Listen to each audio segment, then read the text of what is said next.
Hello, hello, hello. Welcome back to the weekly Monday Motivation Podcast, No More Excuses. I am your host, Sandy Ballard, the badass business coach. Yes, yes, I am. Thanks for being here. Thanks for listening and sharing the podcast with others. Don't forget to connect with me on social media, Badass Business Coach, on my Facebook page, LinkedIn, and LinkedIn is under me as well, Sandy Ballard. Sandy with an I, because my mother was a pain in the ass, right? She wanted to make things difficult. And Instagram, Twitter, meh, but you can still reach me there and check out my website, badassbusiness.coach. If you're new, make sure you listen. You are listening. Make sure you message me and tell me where you're listening from so I can give you a shout out, right? All right, last Monday's podcast was about stopping to really look into what's happening, what we are focusing on, who we're focusing on, and, who's around us. It's all about the who's, right? And I suggested that you review, and review some more. And then identify who the people are around you. Are they utilizing their skill set? So are they in the right seat on the bus? Are they still a great fit for your team? Your company, do they still provide great services for you if they're a vendor or a subcontractor? It can be a time-consuming task to complete, but it can be even harder if things aren't going well. It can be unproductive if people aren't working at 100%, right? And if you have to continue to hire or to train and things like that, or to find new vendors and subcontractors and volunteers even, it can be even harder if certain relationships come to an end, especially if they're a quote unquote a nice person. They're not a bad company or a bad person. It's time to move on. It's time to upgrade, streamline, try a different path. Doing things the way they've always been done can sometimes work, it can sometimes work out, and other times it can stunt our growth and keep us from achieving the results we desire. That's one of the messages I talk about when I do the DISC training workshops, as well as just in general with clients. Are you open to new ideas and ways of doing things? And what's more important, the process or the end result? I have one client that's, they always say, oh, it's this way. It's the XYZ-company way. It's how we've always done it. I hear it quite a bit, especially as they've started training new people because they've grown, and we've always done it that way. Well, is it still the best way? Is it still the most productive and efficient way? They've got to think about that. As we look to adding, new people, new staff, different people to our teams, whether it's actual staff, like I said, volunteers, interns even, you know, especially if they're the younger generation, we need to be open to new ideas and ways of doing things. Maybe you are the younger generation and you've heard this as you've started a job somewhere and you're thinking, how can I overcome this? How can I overcome this quote unquote rule? How can I get past this and tell them their way is stupid? It can be hard to let go of old ways.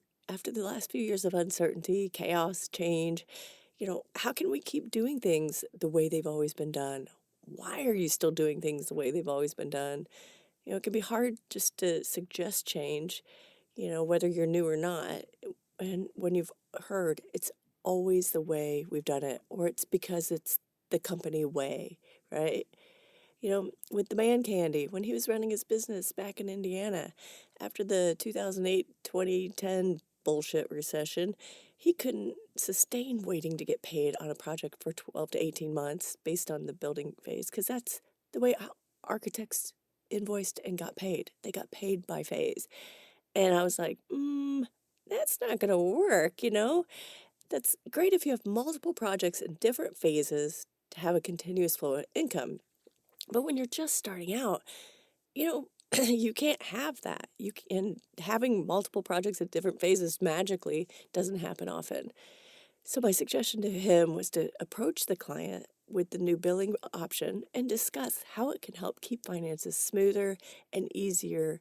It's easier to budget than have very large lump sums of money at random times. He also started asking for a retainer to begin the work. And guess what? It worked. No one complained. As a matter of fact, every client he had agreed that their accounting department would like that steady, expense versus huge lump sums of money. Say that 10 times fast. 12 months or 18 months when it's like, oh, even though you may budget for it, it's so much easier and smoother on the finances.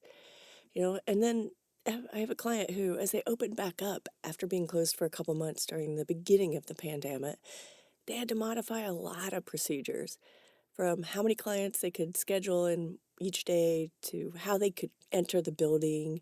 They even switched software to include a texting option to create easier communication between staff and clients, and vice versa.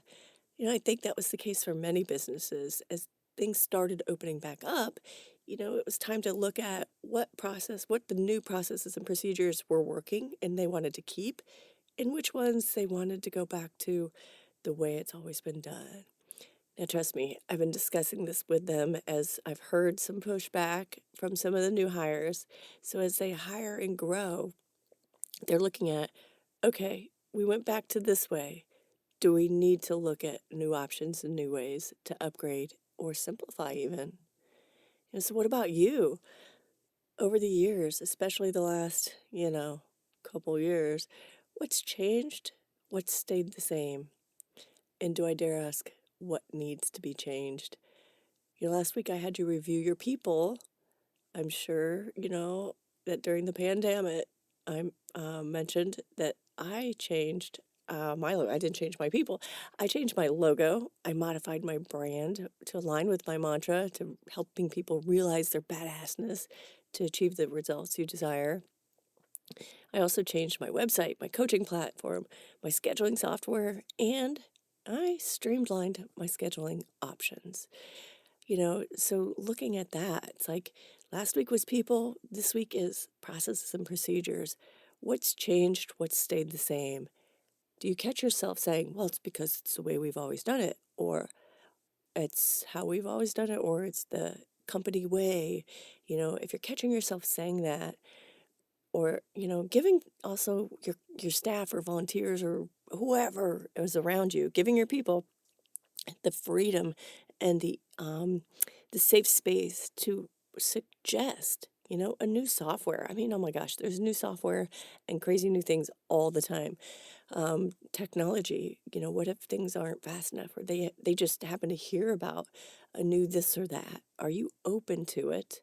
And for those of you who have tried to suggest that to your boss or manager, think about how you're coming out, because as a discertified coach, making sure you're coming to them with a solution, not just saying, hey, this isn't working, because more than likely you're talking to a D personality and they don't want to hear one of their decisions or something they're paying for isn't working. They want to understand what you're coming at them with and why, and quickly, right? Hey, I came across this. What do you think? Always ask a D for their opinion, because it's got to be their idea, or they think it's going to be a great solution to an inefficient issue. All right. Lots of things to think about. So, today and this week, I want you to look into where you're complacent, what needs to change, and how. And as a quick disc certified coach tip, remember, especially those for who have high C's. I talked to you about it talking to a D, but if you are a high C person, which means you're by the book, rules, processes, procedures, making sure they understand the why behind the change. Don't just flip change at them and tell them to deal with it. All right. Get them to understand the why, and they will be on board forever. All right, and if you can't figure any of this out or need help talking through the process of procedures and complacency and all that, because you could not get complacent now. We're starting August.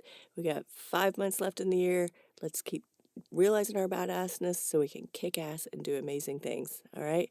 I look forward to hearing from you. Don't forget my email is sandy@sandyballard.com. Find me, message me, ask me for help if you need it, ask my opinion.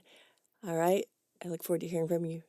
And I look forward to hearing how you can not be complacent and you can continue to change to help you grow and achieve the results you desire. Cheers.